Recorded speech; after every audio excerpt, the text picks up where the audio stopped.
Croyez-vous vraiment maîtriser vos décisions, ou n'êtes-vous qu'un passager bruyant faisant semblant de conduire une voiture sans frein? En réalité, votre souffrance provient d'un mensonge que vous vous répétez chaque jour, celui que les choses auraient pu être différentes. Vous portez un sac de pierres étiqueté « J'aurais dû faire ceci » ou « J'aurais pu éviter cela ». Mais, selon Spinoza, c'est aussi absurde qu'une pierre tombant du haut d'un immeuble croyant avoir choisi le sol. Nous sommes fiers de notre liberté de choix, mais notre esprit est comme un théâtre d'ombre. Nous voyons les résultats, mais jamais les ficelles qui nous animent. Le poids qui vous pèse sur la poitrine, cette culpabilité rongeante pour une erreur passée, ou la peur de prendre la mauvaise décision demain, reposent entièrement sur cette illusion. Si vous saviez que chaque pas, chaque mot, chaque erreur commise était le résultat inévitable d'une chaîne infinie de causes qui a commencé bien avant votre naissance, souffririez-vous encore? Pensez à cette erreur qui vous empêche de dormir, à ce moment où vous avez l'impression d'avoir échoué. Spinoza prendrait du recul et vous montrerait que, compte tenu des circonstances, de votre état émotionnel, des informations dont vous disposiez et des influences subies depuis l'enfance, il était impossible d'agir autrement. La nature ne commet pas d'erreur et n'accorde aucune exception à vos regrets. Lorsque vous comprenez cela, la culpabilité s'éteint. Elle meurt car il n'y a plus de jeu indépendant de la nature à blâmer. Nous sommes des modes d'une même substance, des expressions d'un mécanisme si vaste que notre volonté, aussi infime soit-elle, n'est qu'un détail statistique. L'acceptation n'est pas une capitulation lâche. C'est la forme la plus aboutie de l'intelligence. C'est cesser de lutter contre un mur de béton en espérant qu'il se transforme en porte.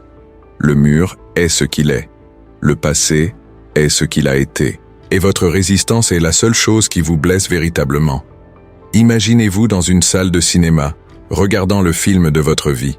Vous criez après l'écran, suppliez le protagoniste de ne pas entrer dans cette pièce, pleurez parce qu'il a commis une erreur. Mais le film est déjà enregistré. La lumière qui le traverse ne fait que révéler ce qui est déjà là. Spinoza nous enseigne que la vie réelle est exactement ainsi, mais nous persistons à croire que nous en sommes les réalisateurs en temps réel. Cette croyance en un libre arbitre absolu alimente l'anxiété. C'est ce qui empêche le travailleur encensé de dormir, comme nous l'avons vu dans cette histoire. Car il a le sentiment que sa sécurité repose sur un équilibre parfait qu'il peut perdre à tout instant. Il se sent seul responsable de son succès et par conséquent, seul coupable de son éventuel échec. Mais la vérité est que le succès et l'échec ne sont que des noms que nous donnons à des événements que la nature a produits par notre intermédiaire. Quand on se libère du poids de la culpabilité, un miracle se produit. On retrouve l'espace nécessaire pour respirer. L'énergie dépensée à tenter de changer l'immuable ou à se punir d'être humain est enfin libérée. On cesse de lutter contre l'inévitable, car on comprend que c'est la lutte, et non l'événement lui-même qui engendre la souffrance. Une mère désespérée parce que son fils a raté le bus se bat contre les lois de la physique et du temps. Le bus est déjà parti. Le retard est un fait accompli. Sa souffrance ne change pas une seconde au chronomètre, elle ne fait que la ronger. Spinoza nous invite à considérer ces événements avec la même froideur que celle avec laquelle on observe un triangle. La somme des angles internes d'un triangle est de 180 degrés, parce qu'il ne peut en être ainsi, c'est inhérent à sa forme. Votre passé est exactement comme ce triangle. Il a cette forme parce que toutes les lois de l'univers ont conspiré pour qu'il soit ainsi. Cette prise de conscience dissipe l'arrogance humaine. Nous aspirons à être le centre de l'univers, des êtres exceptionnels agissant en dehors des lois de la nature, alors que nous ne sommes que des parties d'un tout. Et faire partie d'un tout signifie que nous ne maîtrisons pas pleinement chaque élément. Si vous cessez de vous tourmenter avec ce qui aurait pu être, vous pourrez enfin voir ce qui est. La paix absolue ne s'acquiert pas en réparant le monde, ni en étant exempt d'erreurs. Elle naît de la compréhension que le concept de erreur est une invention de notre imagination limitée. Pour l'univers, tout est perfection, tout est nécessité. Ce que nous appelons tragédie n'est qu'un changement d'état que nous ne comprenons pas. Accepter la vie telle qu'elle est, c'est embrasser cette nécessité. C'est comprendre que vous êtes exactement là où vous devez être, non par un destin mystique et bienveillant, mais par une logique mathématique irréprochable. Beaucoup confondent cette vision avec un fatalisme passif, comme si accepter l'inévitable revenait à se résigner à attendre la mort. Bien au contraire, Spinoza était un homme d'action.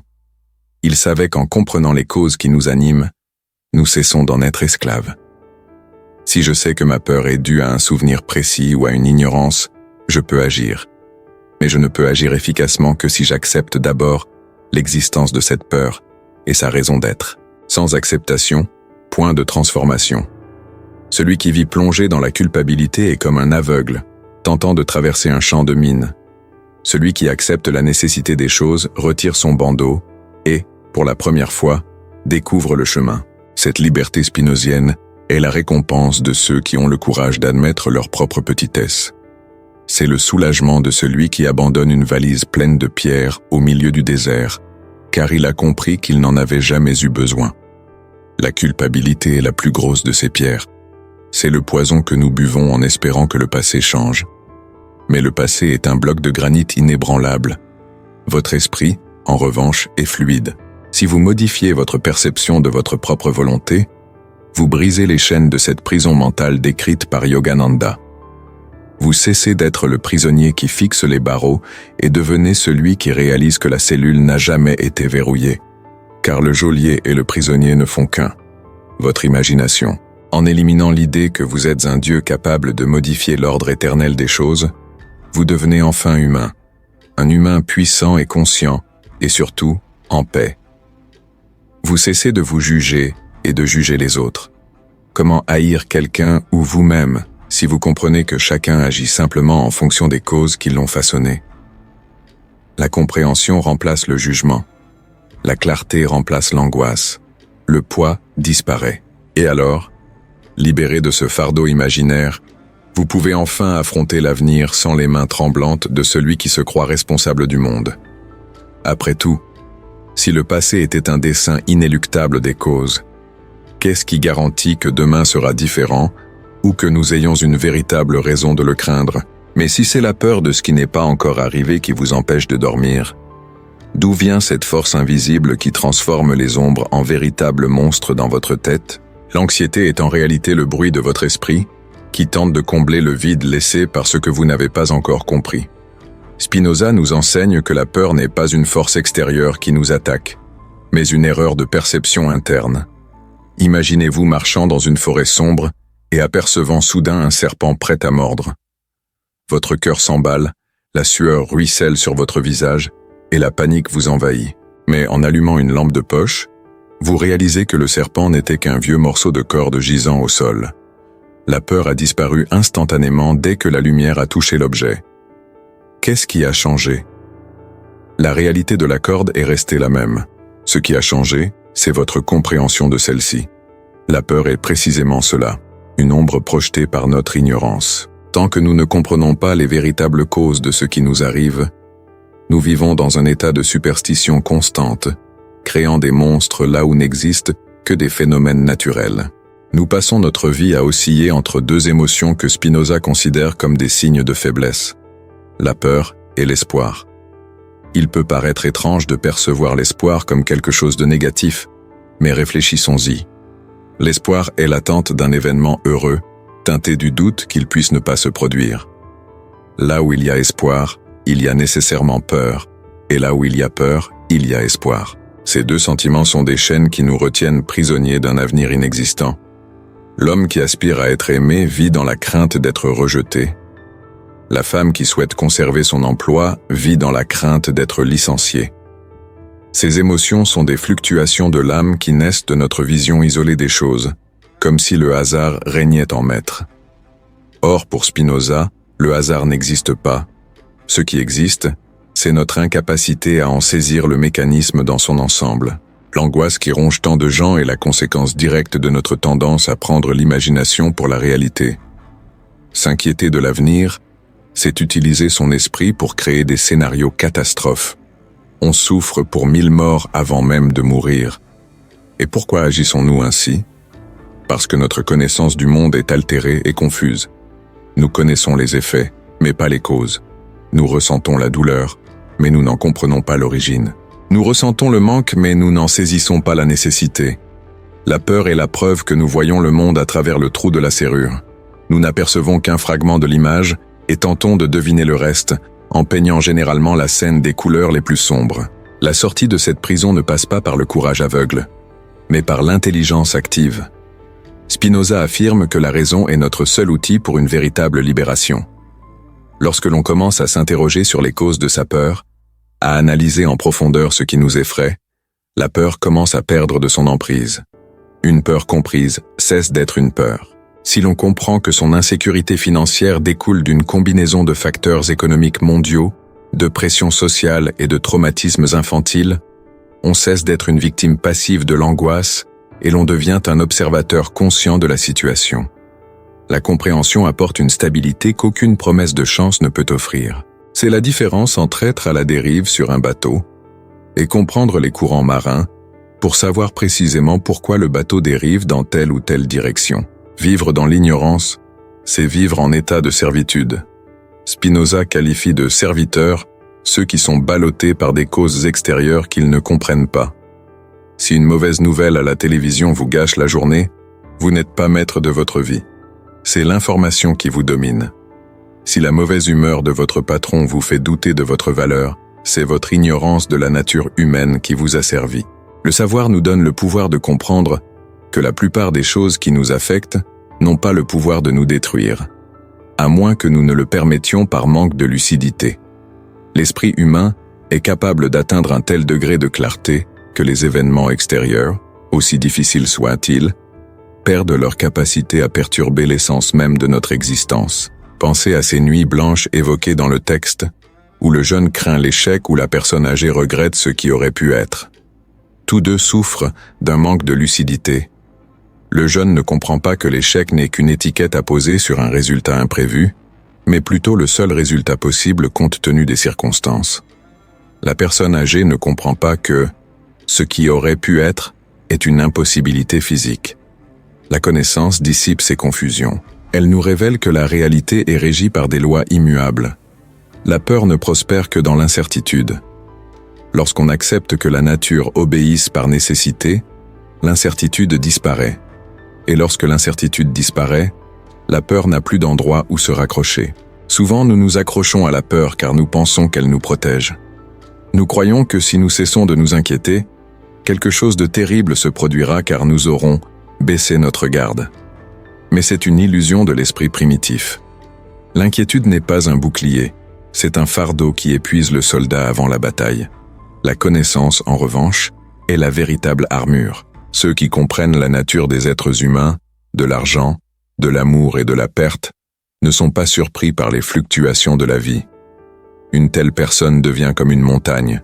Le temps passe, les tempêtes vont et viennent, mais ses fondations restent inébranlables, car elles sont ancrées dans la vérité des choses, et non dans les ombres de l'imagination.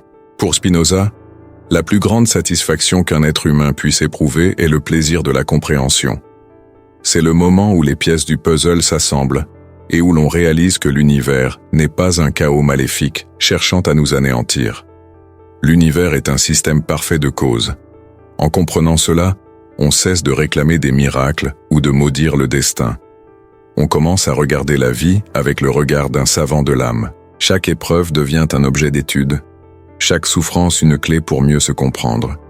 La peur se dissout à la lumière de l'intelligence, et il ne reste qu'une tranquillité qui ne dépend pas des circonstances extérieures. Cette clarté intellectuelle nous permet de comprendre que nous ne sommes pas des êtres séparés du reste du monde, luttant contre une nature hostile. Nous sommes la nature elle-même en action. Et lorsque la nature se comprend à travers nous, le conflit prend fin. On cesse de lutter contre l'inévitable car on comprend que lutter contre l'inévitable, c'est lutter contre sa propre intelligence. L'acceptation spinozienne est l'apogée de l'usage de la raison. C'est le oui que nous disons à la vie, non par résignation mais par reconnaissance. C'est la paix de celui qui a allumé une lanterne et a vu qu'il n'y avait pas de serpent, seulement la corde qui a toujours été là, attendant d'être perçue pour ce qu'elle est réellement. Cependant, si la connaissance efface la peur, pourquoi ressentons-nous ce besoin désespéré de tenir les rênes du monde, comme si l'équilibre de toute chose dépendait de notre effort constant pour saisir ce qui est impossible à saisir? Avez-vous déjà essayé de retenir l'eau d'une rivière entre vos mains? Plus vous forcez, plus vous serrez les doigts, et contractez vos muscles, plus l'eau s'échappe par les interstices. Votre vie fonctionne exactement de la même manière. Nous vivons plongés dans une obsession morbide. Contrôler chaque détail de notre quotidien, persuadés qu'à force de planifier, d'observer ou de nous inquiéter, nous pourrons plier la réalité à notre volonté. Spinoza qualifierait cela d'illusion. Pour lui, ce que nous appelons Dieu ou la nature est une force infinie et absolue. Et nous ne sommes que de minuscules manifestations de cette force. Tenter de contrôler le cours des choses revient, au fond, à vouloir se placer au-dessus de la nature elle-même. C'est comme si une feuille morte essayait de décider de la direction du vent qui l'emporte. Cet effort vous épuise et transforme votre existence en un champ de bataille où vous êtes le seul perdant. En réalité, l'inquiétude nous trompe en nous donnant une fausse impression d'utilité. Lorsque l'on passe des heures à ruminer un problème qui n'est même pas encore survenu, notre esprit se persuade que l'on agit. C'est une activité mentale frénétique qui ne sert qu'à masquer notre impuissance. Spinoza nous montre que cette lutte contre l'ordre des choses est la plus grande source de tristesse humaine. La souffrance ne provient pas de l'événement extérieur, mais de la résistance que nous lui opposons. Si le soleil brûle les récoltes, c'est la nature qui est ainsi faite. La souffrance naît lorsque le paysan croit avoir le droit d'exiger que le soleil ne brille pas. Nous agissons ainsi constamment. Nous exigeons que les autres agissent selon nos valeurs, que l'économie suive nos plans et que la santé soit éternelle. Nous sommes en guerre contre la réalité car nous refusons d'accepter que nous ne soyons pas les maîtres de l'univers. Pensez à l'épuisement profond que vous ressentez à la fin d'une journée où rien ne s'est déroulé comme prévu. Cet épuisement n'est pas seulement physique, c'est le poids de tenter de préserver un monde qui n'est pas le vôtre. Spinoza soutient que notre puissance augmente lorsque nous nous unissons à l'ordre de la nature et diminue lorsque nous essayons de nous y opposer. Chaque fois que vous dites « cela ne devrait pas arriver », vous gaspillez votre énergie vitale pour une illusion. Ce qui arrive arrive parce que, selon les lois de cause à effet, il ne pourrait en être autrement. Lorsque vous acceptez cela, vous ne devenez pas passif, mais chirurgical. Vous cessez de lutter contre le vent et commencez à ajuster les voiles. L'acceptation spinozienne, c'est reconnaître que le contrôle total est un mythe et que la véritable liberté naît de la conscience des limites de notre force et de celle de la nature. Nous avons peur de lâcher prise car nous croyons que sans notre contrôle, le chaos s'installera. Mais regardez autour de vous. Les galaxies tournent, les cellules de votre corps se multiplient, les marées montent et descendent.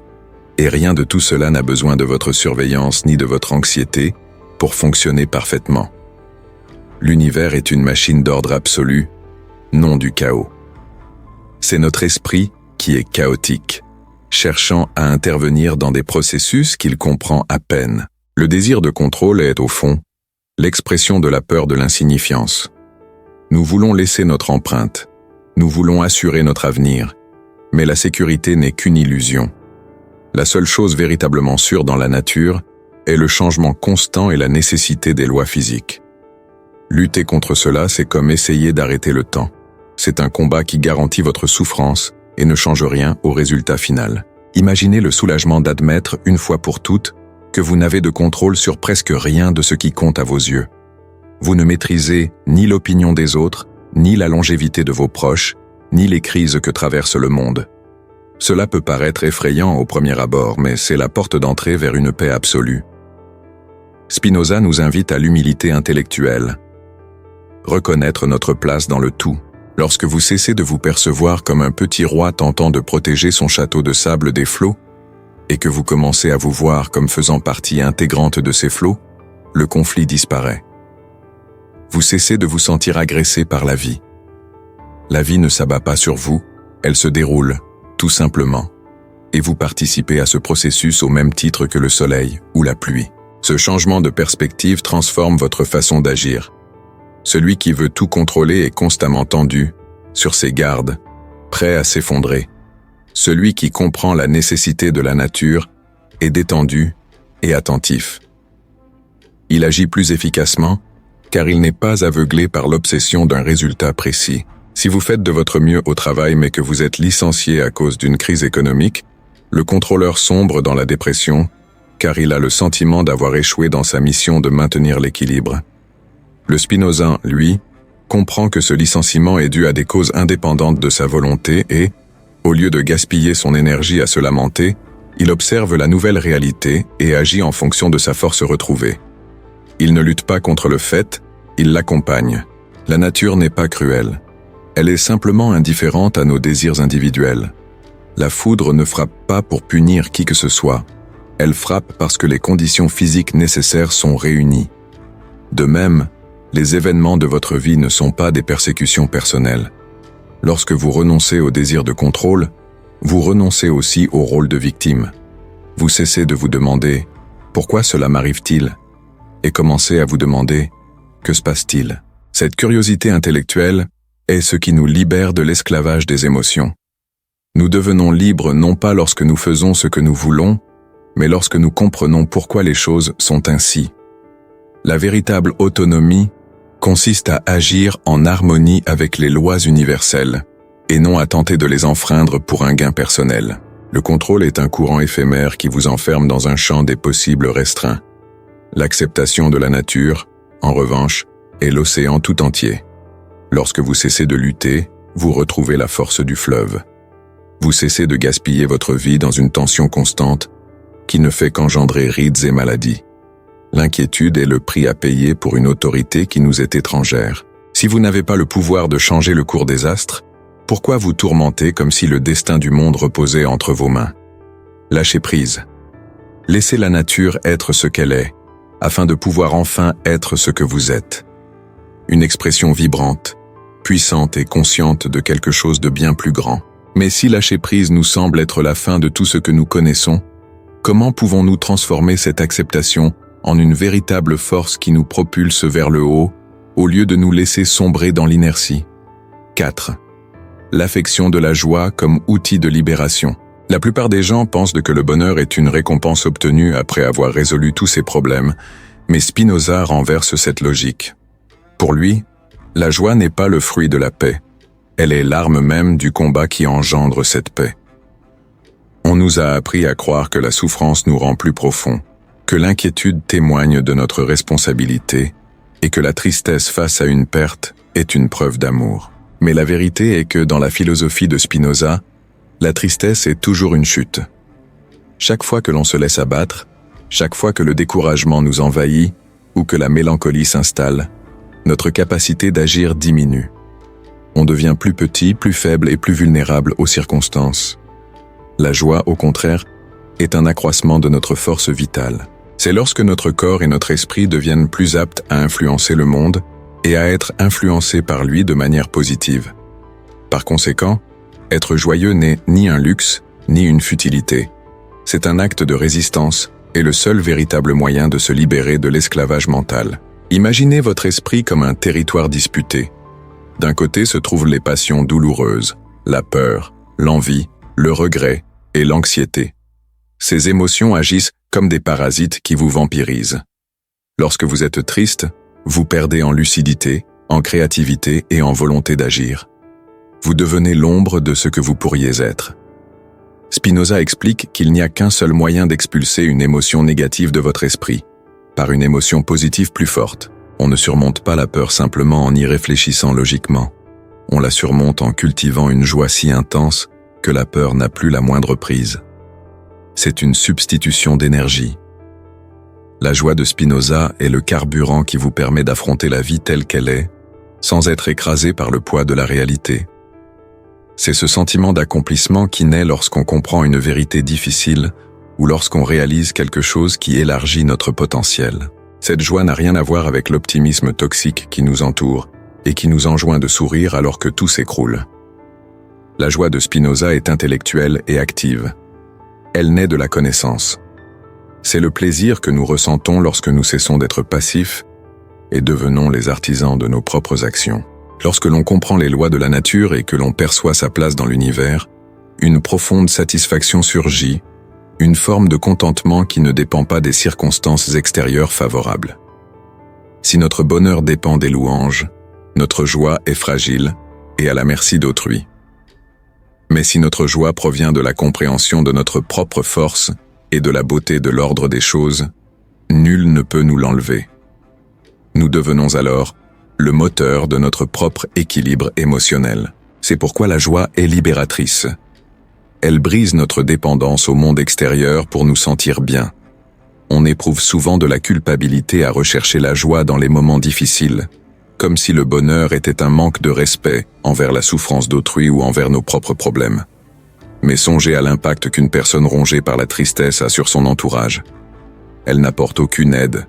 Elle ne fait qu'alourdir la situation. Celui qui cultive la joie développe son intelligence et par conséquent, sa capacité à être utile. La joie nous rend plus généreux, plus lucides et plus résilients. Pour Spinoza, plus grande est la joie que nous ressentons, plus nous passons de la passivité à l'action. Nous cessons d'être les jouets du destin et devenons des acteurs conscients de notre vie. C'est comme si la joie était la lumière qui révèle les issues d'un labyrinthe où la tristesse ne voyait que des murs. Considérons l'histoire du marchand qui a tout perdu dans un incendie. S'il s'était laissé gagner par la tristesse, il aurait été doublement anéanti, d'abord par le feu, puis par ses propres émotions négatives. La tristesse l'aurait paralysé, le regard fixé sur les cendres. Mais la joie d'être en vie, la joie de comprendre que son essence n'était pas enfermée dans un caveau, lui donne la force de reconstruire. Cette joie est une force de transformation. Elle transforme les obstacles en outils pour agir. Pour Spinoza, Dieu ne se réjouit ni de la souffrance ni du sacrifice. Seule la joie exprime la perfection de la nature, car elle est l'affirmation de la vie. Chaque instant de véritable satisfaction que vous ressentez vous rapproche de votre essence profonde. Nous sommes accros aux plaintes et à la recherche de raisons d'être insatisfaits. Cette addiction est une forme de paresse intellectuelle. Il est bien plus facile de se laisser emporter par le flot des lamentations que de s'efforcer de trouver la beauté dans la nécessité des choses. Cultiver la joie exige de la discipline. Cela demande d'entraîner son regard à percevoir les progrès, aussi infimes soient-ils. Il peut s'agir de la joie d'une conversation enrichissante, du plaisir d'apprendre une nouvelle compétence, ou de la simple satisfaction de respirer profondément et de sentir son corps travailler. Ces petites émotions positives sont les fondations d'une forteresse mentale. En accumulant la joie, on crée une réserve de force qui nous rend insensibles aux petits tracas du quotidien. On cesse d'être une feuille emportée par le vent, et on devient l'arbre qui, même en se balançant, reste ferme car ses racines sont solidement ancrées dans la satisfaction d'exister. Cet outil libérateur vous permet d'accepter la vie telle qu'elle est. Il est facile d'accepter ce qui nous plaît, mais accepter ce qui nous blesse exige une joie plus profonde, celle de savoir que même la douleur fait partie d'un système cohérent et infini. Lorsque vous atteignez ce niveau, vous cessez de lutter contre la réalité. Vous cessez de vous sentir diminué par les pertes. La joie devient votre état naturel, non pas parce que la vie est devenue parfaite, mais parce que vous êtes devenu entier. Vous découvrez que la plus grande liberté ne consiste pas à changer le monde pour être heureux, mais à se changer soi-même afin que le bonheur soit votre point de départ, quoi que le monde vous présente. La joie est le oui ultime que vous donnez à l'existence, un oui qui désactive tous les monstres engendrés par l'inquiétude. Si cette force intérieure est capable de transformer notre douleur en puissance et notre passivité en action, qu'est-ce qui nous empêche de vivre chaque seconde immergée dans cette clarté, au lieu de rester prisonnier d'un temps déjà révolu ou d'un lendemain qui n'est pas encore né? 5. Le don éternel et la mort fati de Spinoza. Avez-vous déjà songé que votre vie entière se déroule en ce moment même, mais que vous êtes rarement présent pour en être témoin? La plus grande tragédie humaine n'est pas la mort, mais le fait que nous passons des décennies entières à habiter des lieux qui n'existent pas. Le cimetière du passé ou le berceau des fantômes de ce qui pourrait encore être. Spinoza introduit un concept qui semble être un choc. L'éternité ne commence pas après la mort. L'éternité, c'est maintenant. Vivre dans la perspective de l'éternité ne signifie pas vivre éternellement, mais plutôt comprendre que cette seconde précise est la seule chose réelle que vous possédiez et qu'elle est parfaite dans sa nécessité. Lorsque vous comprenez cela, votre rapport au temps change radicalement. Vous cessez de considérer le présent comme une salle d'attente pour un avenir meilleur et commencez à percevoir chaque instant comme une expression absolue de la nature. La plupart d'entre nous vivons dans un état d'évasion constant. Nous attendons toujours le prochain événement pour enfin commencer à vivre. Nous attendons le week-end, les vacances, le remboursement d'une dette, le départ de nos enfants, ou l'arrivée de la personne idéale. Dans cette attente, la vie nous échappe comme du sable fin. Pour Spinoza, c'est la forme la plus extrême d'asservissement mental. C'est l'illusion que le bonheur se trouve quelque part à l'horizon, alors qu'en réalité, la seule réalité tangible est le poids de notre corps sur la chaise, l'air qui pénètre dans nos poumons et la lumière qui atteint nos yeux à cet instant précis. Amor fati, ou l'amour du destin, n'est pas seulement accepter ce qui arrive, c'est aimer ce qui arrive avec l'intensité de celui qui comprend que tout ce qui existe maintenant est le fruit d'une logique universelle irréprochable. C'est dire oui au soleil et oui à l'orage avec la même sérénité, car tous deux sont nécessaires à l'harmonie du tout. Pensez à cette femme qui a passé sa vie à remettre à plus tard le bonheur. Elle n'est pas un cas isolé, elle est le reflet de presque chacun d'entre nous. Nous transformons le présent en sacrifice au nom d'un lendemain, qui, lorsqu'il arrive, devient un nouvel présent empli de nouvelles inquiétudes. Ce cycle est une prison sans barreaux. Spinoza nous invite à briser ces chaînes en percevant que la vie n'est pas une ligne droite avec une destination finale, mais un flux constant de potentialités. Lorsque vous vous connectez à l'éternel présent, vous cessez de déplorer le flétrissement de la fleur et commencez à apprécier la beauté de son épanouissement parfait. La peur de la perte disparaît, car vous comprenez que rien ne se perd dans la nature.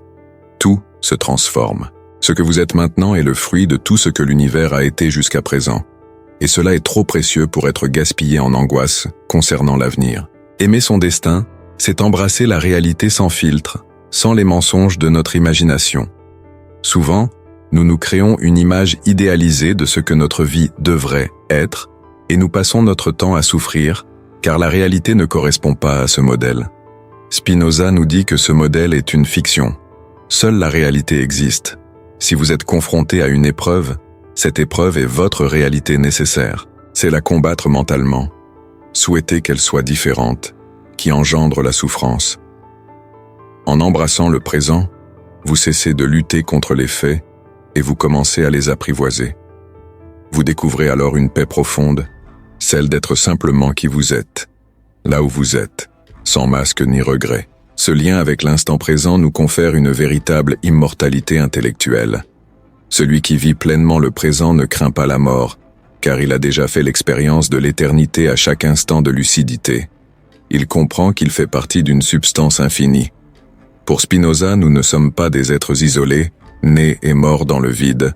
Nous sommes des vagues dans un océan infini. La vague peut monter et descendre, se briser sur le rivage et disparaître. Mais l'eau qui la compose ne cesse jamais d'exister. Vivre dans l'éternel présent, c'est s'identifier à l'eau, et non seulement à la forme éphémère de la vague. Ceci dissipe le désespoir. Ceci apporte une légèreté qu'aucune thérapie ni possession matérielle ne peut acheter. On devient libre, car le temps cesse d'être un bourreau nous poussant vers la fin, et devient la scène où l'on exprime sa puissance. Vivre amor fati, c'est avoir le courage de regarder son histoire en face avec toutes ses erreurs, ses cicatrices et ses faux pas, et de dire « je ne changerai rien ».